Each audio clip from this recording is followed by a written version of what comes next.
Hello everyone and a very warm welcome to this video lecture series in which we are talking about how we can improve and optimize our neural network. So until in the previous video lectures we have seen various ways in which we can implement the process of regularization over to our learning algorithm. Okay, and why we were using the process of regularization was basically we need to resolve the problem of high variance from our learning algorithm. Okay, so basically what was happening is the algorithm was performing an overfit over to the training set, but although it was not able to perform very much well in the development set, or we often called it as a cross validation set. And now we have resolved this problem as of now, and in this video lecture and the next few we are going to talk that how we are actually going to normalize our inputs. Okay, and what are our inputs here? The inputs here are basically our training data set. Okay, so we are going to normalize our training data set here. So let us continue and watch over this video lecture.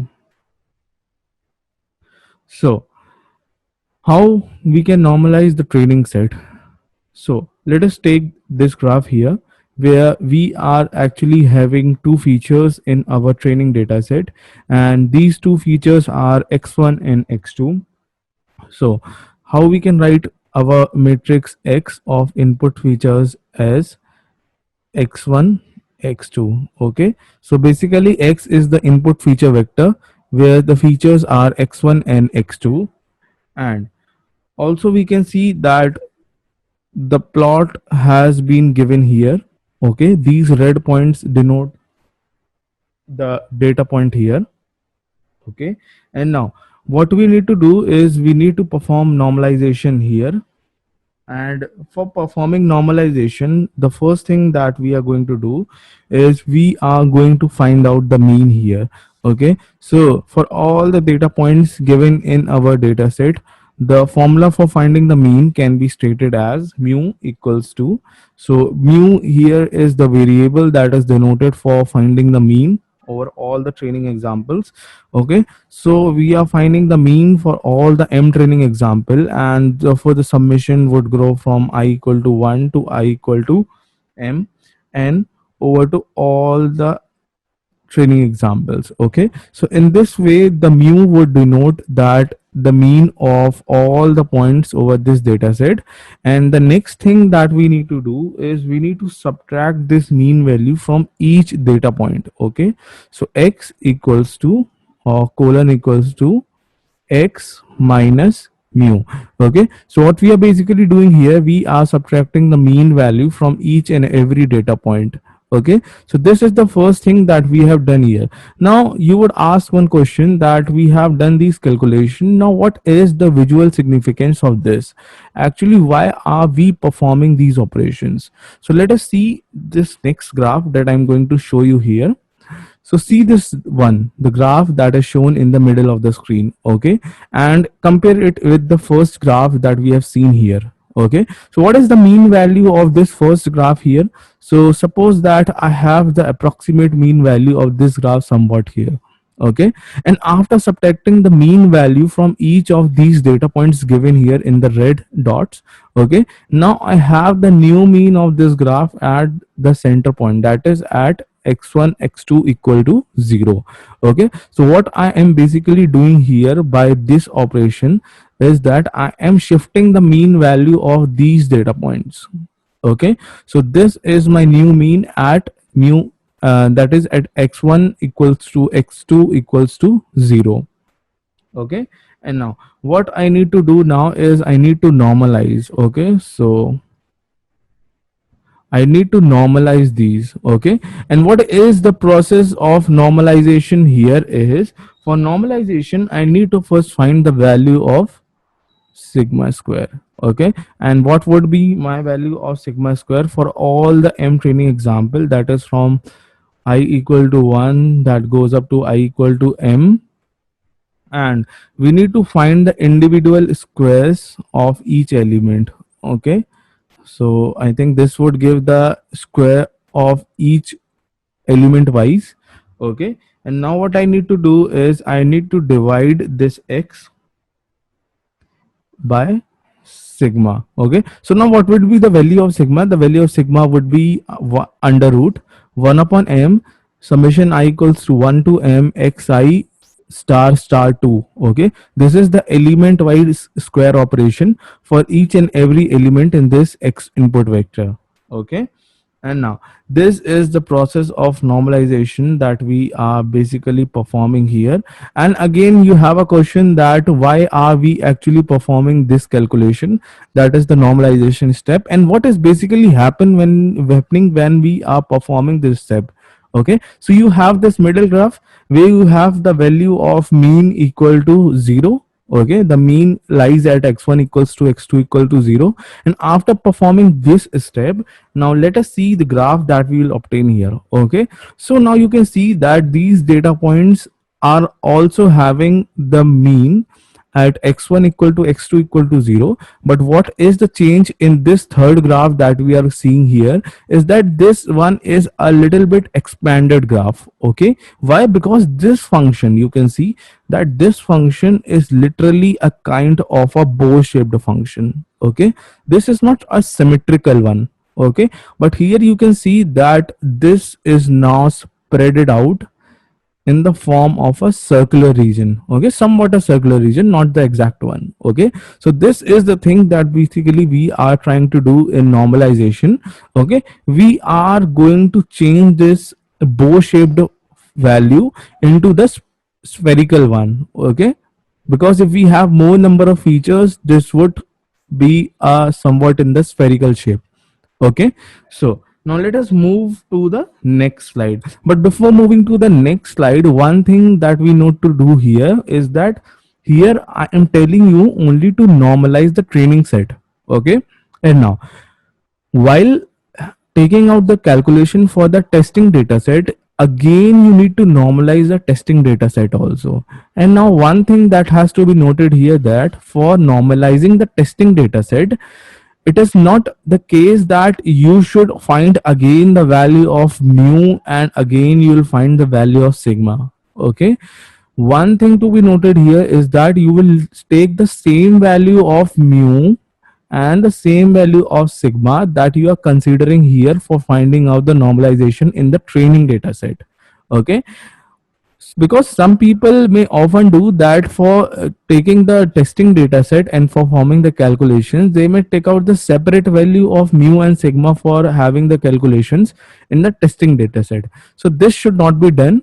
Okay, so this is a word of caution for all of you who are watching this video lecture. You need to take the same value of mu and sigma that you are using for calculating in the training data set. Okay, so I'll write this point here and I'll mark a star over here. So use the same value of mu and sigma as used in the training data set. Okay, so this has to be kept in mind. Use the same value of mu and sigma that is used in the training data set for normalizing the inputs. Okay, now let us move to the next slide and watch and have a look that exactly in the graphical format how we can visualize the process of normalization. So let us move to the next slide. Okay, now one thing that has to be noted here is that this is our cost function j, and we have studied about this cost function many times in the previous video lectures also. So this cost function is defined over the parameters w and b. Okay, and it is defined as 1 upon m summation from I equal to 1 to m, because we have m number of training examples in our data set. Okay, and this is basically the loss function, that is L of y hat of I comma y of I. Okay, so y hat of I is the predicted outcome and y of I is the actual outcome of this data set. Okay, and now if we visually see that what is likely to be happening in the normalization is that now we have this unnormalized data set with us. Okay, and now we are dividing this data set into the training set and the test set. Okay, so what is basically happening here is that if you look over to the training data set, then this is literally a bow shaped function. Okay, now this type of function we have already seen in the previous slide, and what we need to do is we need to perform the normalization in this kind of data. Okay, where we have an unsymmetrical bow shaped of points. Okay, and if you draw the counter plots for this type of data, then this would be the counter plot that you would be obtaining for this kind of data set. Okay, and what will happen after the process of normalization is that this would literally get converted into this form of visualization. Okay, so here the bow shaped function is now converted into the spherical bow. Okay, and this is somewhat a symmetrical shape. Okay, and if you look at the counter plot for this normalized data set, so it would be in the form of a circular regions. Okay, so what is basically the difference between the unnormalized and the normalized is that you need to have a very small value of alpha if you have the unnormalized data points with you. Okay, so very small alpha. Okay, why you need to have a very small value of alpha? Because the region between these two consecutive concentric rings is very large. Okay, as compared to these two concentric rings. Okay, so you would definitely take a large amount of time in order to reach to this point that is at the center. Okay,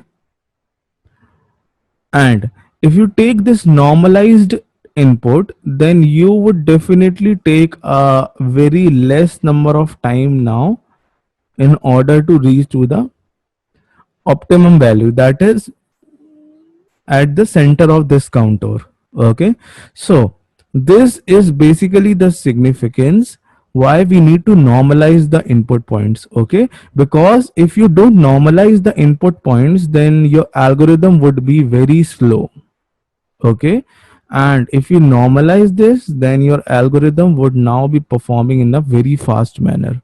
Okay, and this normalization has to be done on all the points. Okay, and why we are basically doing this normalization, that because suppose that we have some features, suppose we have some features that are ranging in the value from 1, and the maximum value of those features is 1000. Okay, and we have another feature x2 here. Okay, whose value ranges from 1 to 10, and we have another feature x3 whose value range from 1 to 2 only. Okay, so there is a large gap or the large difference between the minimum and the maximum value of all these three features. Okay, and if you have these types of features in your data set, then you need to perform the process of normalization over your data set. Okay, so this much for today in this video lecture.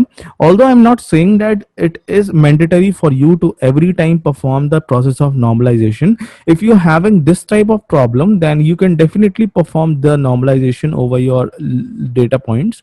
Okay, but it is often seen that there is no harm in applying the process of normalization over your data set. So if you don't need, like you don't need to worry about if your points are in this manner or they are distributed symmetrically, then also you can perform normalization. You don't need to worry that your results would get disrupted in any way if you perform normalization. Okay, and the other way, it would also help you in fasting your learning algorithm, as it would be easy for the algorithm to reach the center point of the counter plot. Okay, so this much in this video lecture. I hope this video lecture would have been very much informative to you.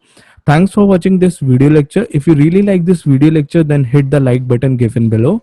If you have any doubt regarding this video lecture, or if you want a detailed version of this video lecture, then you can write in the comment section given below. You can subscribe to my YouTube channel, and you can share my YouTube videos within your community or to the students who are basically struggling and studying through these topics. Okay. Thank you so much.